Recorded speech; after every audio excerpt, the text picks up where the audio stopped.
അതിന് നിർത്താൻ ഈ തത്തമ്മയാണ് ഫുൾ ഫേമസ്.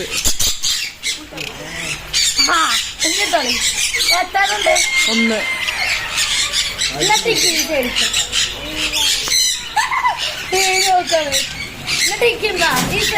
കിട്ടുന്നുണ്ട്.